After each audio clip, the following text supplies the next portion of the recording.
Hello good morning everyone. हालांकि अभी तो आफ्टरनून हो रहा है बट कोई बात नहीं। आज हम लोग जो है कि जा रहे हैं ये poem tiger in the zoo को समझने के लिए। देखिए, पोयम जो लिखी जाती है, पोयम कभी भी बस इसलिए नहीं लिखी जाती है कि आपको उसको पढ़ना है या उसका पोयम 4 लाइन आपको बुक में लिख देना, एग्जाम में जाकर लिख देना है। एक पोयम में 2 अर्थ होते हैं। एक अर्थ तो वो होता है जो केवल कैरेक्टर से रिलेटेड दिया जाता है, और दूसरा अर्थ वो होता है जो आपको अपने जीवन में उसको समझना है। मतलब आप कह सकते हो कि बुक में जो ही पोएम्स दी जाती है वो कहीं ना कहीं एक प्रकार से आपके लिए मोटिवेशन होता है। जैसे इस पोएम में ही देखिए, इस पोएम का नाम है a tiger in the zoo. अब ये जो पोएम है a tiger in the zoo, अब इसमें दो चीज़ें निकल कर आती हैं। इस पोएम की अगर हम बात करें तो इस पोएम में 2 चीज़ें निकल कर आती हैं। पहला कि एक टाइगर जिसको जू में रखा गया है और एक टाइगर जो जंगल में खुले रूप से घूमता है, दोनों के लाइफ स्टाइल में बहुत अंतर होते हैं, दोनों के जीवन में बहुत डिफरेंसेस होते हैं। और हम कहें, और इसी प्रकार से एक ऐसा मानव जो उसी टाइगर की तरह किसी पिंजड़े में कैद कर दिया गया, और जिस प्रकार से एक पिंजड़ा जो होता है, जिस प्रकार से एक टाइगर को एक पिंजड़े में कैद कर दिया जाए तो वो अपनी काबिलियत हो गया, अपने हुनर को हो गया, अपने कैरेक्टर को नहीं समझ पाता है। लेकिन वही टाइगर जब जंगल में होता है, जब घूम रहा होता है, शिकार कर रहा होता है, तब वो अपने पावर को, अपने स्टेमिना को, अपने स्किल्स को पहचान लेता है कि नहीं, वो टाइगर है। लेकिन जब उसी टाइगर को आप किसी चिड़िया खाने में, किसी सेल में एक बंद कर देंगे तो ना तो उसके पास घूमने के लिए स्पेस होता है, वो खाने के लिए भी वहाँ के जो कर्मचारी होते हैं उन पर निर्भर रहता है। इस तरह और इस तरीके से होता है क्या है कि वो टाइगर भी है, वो इस बात को भूल जाता है। उसी तरह आज के ज़माने में हम मानव हैं।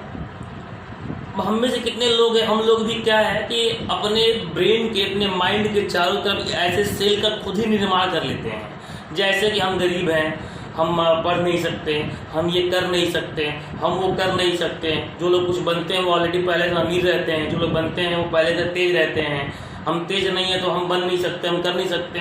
तो ये सब भी एक पिंजड़े के समान है जिसमें हमने अपने ब्रेन को, अपने विचार को, अपने आइडियाज़ को कैद कर दिए हैं।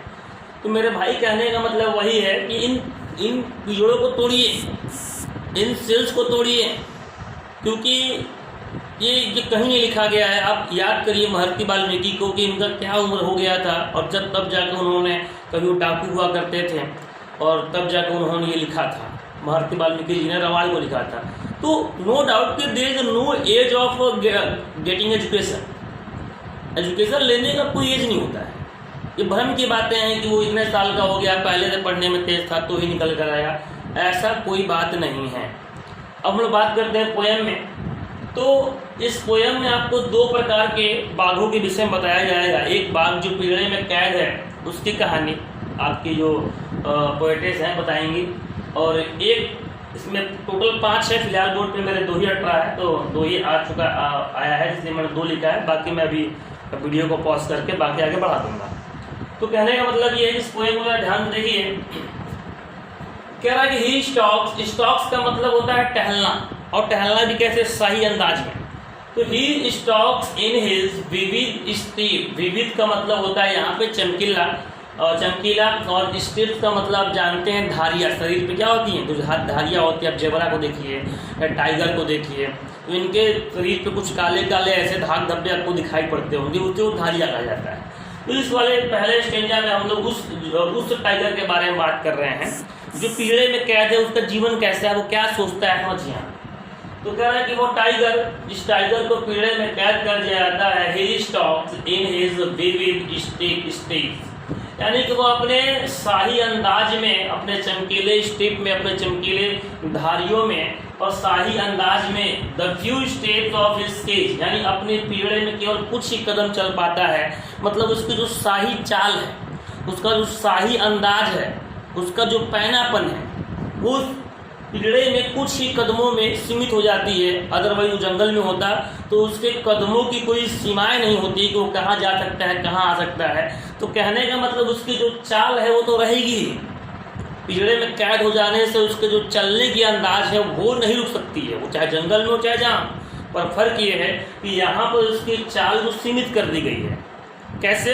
उस पिंजड़े में कैद करके, ठीक वैसे ही जैसे हमने अपने माइंड को, अपने मस्तिष्क को इन तमाम प्रकार के फिजूल विचारों के पिंजड़ों में कैद कर रखा हुआ है कि हम नहीं कर सकते, हम टॉप नहीं कर सकते, हम पढ़ नहीं सकते, हम IAS नहीं बन सकते हैं, हमारा भाई हम गाँव से बिलोंग करते हैं, हमारे पिताजी जो है कि फार्मर हैं। ये सब चीज़ें सोचकर आप जो सोचते हैं वो भी एक प्रकार का वो पिंजड़ा है, पर आपके अंदर वो शाही चाल है अभी भी।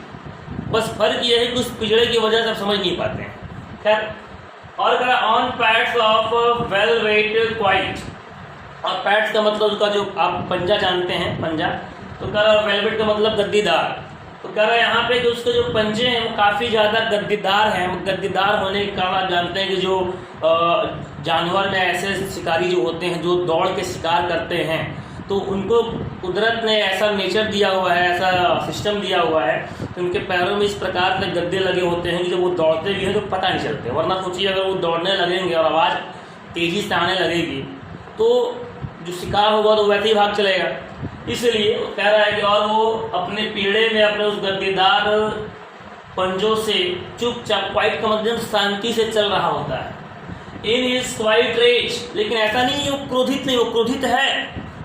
समझिए, वो क्रोधित है, वो इस बात को समझता है कि मैं पिंजड़े में कैद हूँ, इस बात का उसके अंदर क्रोध है, उसको इस बात का मलाल है कि मैं पिंजड़े में कैद हूँ, अगर मैं जंगल में होता तो मेरी बात कुछ और होती। इसलिए वो रेज में तो है, देखिए यहाँ से वो रेज क्रोध में तो है, लेकिन क्या कर रहा है, इन हिज क्वाइट, लेकिन अपने चुपचाप चाल में वो चलता रहता है। मैं क्रोध होने के बावजूद वो शांत है। क्यों भाई? यानी ये क्रोध नहीं है, ये उसकी पावर, ये उसकी स्टेमिना है। सब कुछ होने के बावजूद वो शांत है। ठीक वैसे ही जैसे हमारे पास भी सभी स्किल्स से हम किसी भी एग्जाम को क्रैक कर सकते हैं, तो सारे स्किल्स होने के बावजूद उसी प्रकार से जैसे हम भी शांत बैठे हुए हैं, बस इस उम्मीद में है कि अभी आप 10th करेंगे, फिर 12th करेंगे, उसके बाद का आपको कुछ पता ही नहीं होता है कि क्या करना चाहिए। So it is very important to decide your goal first and then you execute your work. ठीक, अब इस दूसरे वाले जब पोएम हम देखते हैं, दूसरे वाले स्टैंजा हम देखते हैं, इसमें क्या कहा गया है। इसमें कहा गया है, इसमें उस टाइगर की बात की जा रही है, यानी कि जो पोएट है या पोएट्स है वो कहती हैं कि अगर यही वाला बाघ, यानी जो बाघ अभी पिंजरे में कैद है, अगर ये बाघ जंगल में होता तब इसकी लाइफ स्टाइल क्या होती। तो कहती हैं कि he should be lurking in Shadow, कि वो छाया में लर्किंग मतलब घात लगाए बैठे रहना, कि अगर वो जंगल में होता इस वक्त तो वो किसी छांव में बैठकर घात लगाया होता। ठीक है, यानी किसी छांव वाले जगह पर वो बैठा होता और चुपके से अपने शिकार का इंतजार पूरा घात लगाकर बैठा होता। And sliding through long grass, और लॉन्ग यानी लंबे घास, जो जंगल होते हैं वहाँ पे लंबे लंबे घास होते हैं, तो जो लंबे लंबे घास है उनसे वो थ्रू स्लाइडिंग करता, फिसलता, मतलब करवटें लेता। कैसे आपने देखा होगा अपने आसपास किसी कुत्ते को घास में एकदम दोनों तरफ से करवटें लेते हुए, लपेटे लेते हुए, तो वही कर रहा है। मतलब फ्री माइंड होता वो बाघ, एकदम बाघ जो होता है, टाइगर होता है, वो फ्री माइंड होता है, कहीं पे शिकार करने के इंतजार कर रहा होता, लंबे घासों में स्लाइडिंग कर रहा होता। और कहाँ कर रहा होता? नियर द वाटर होल, यानी किसी पानी वाले जगह पर। क्यों? क्योंकि सभी जो शिकारी जानवर होते हैं वो जानते हैं कि जो अन्य शिकारी हैं जिनका शिकार वो करना चाहते हैं, उनका वो वाटर होल पे जरूर कोई ना कोई आएगा। मतलब आप खुले मैदान में अगर सोचें किसी शिकार करने के लिए बात सोचे, तो उसकी चांसेस उतना हो या ना हो, लेकिन वो किसी पानी वाले जगह पे अगर रहेगा तो नो डाउट कि वहाँ तो पानी पीने के लिए बाकी लोगों को आना ही पड़ेगा। इसीलिए कह रहा है यहाँ पे कि नियर द वाटर होल, कि वो किसी वाटर होल के बगल में बैठा होता और वहाँ पे अपने शिकार का इंतजार कर रहा होता, वो मौज मस्ती कर रहा होता, घात भी लगाए बैठे होता। और वियर प्लम्स डियर पास, जहाँ पे हिरणों की झुंड क्या होती हैं, गुजरती हैं, यानी नियर द वाटर होल, यानी उस वाटर होल यानी उस पानी वाले जगह से। वो वाटर होल का मतलब यहाँ छेद भी हो सकता है, तालाब भी हो सकता है, कुछ भी हो सकता है। तो जहाँ पर पानी एकत्रित हो, जहाँ से झुंड कई डियर का ही कई जानवरों का झुंड जो है गुजरता है, वहाँ पर वो घात लगाए बैठे होता। लेकिन कब? जब वो पिंजड़े में कैद नहीं होता। तो इस बात को समझिए कि पिंजड़ा क्या है। वही वो बाघ जो है, जब वो अंदर पिंजड़े के अंदर है तो इन चीज़ों को समझता है, इन चीज़ों की भूमिकाओं को समझता है। तो जब एक पिंजड़े में एक कैद जानवर जब अपने इन क्षमताओं को समझता है तो हम क्या हैं?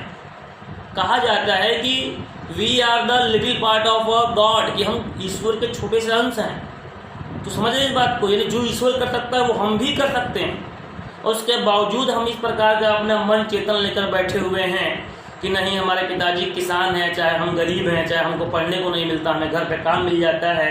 भाई रिमेंबर वन थिंग कि you can do anything in your life, but you have the firm determination to do that, देन आप उसको कर सकते हैं।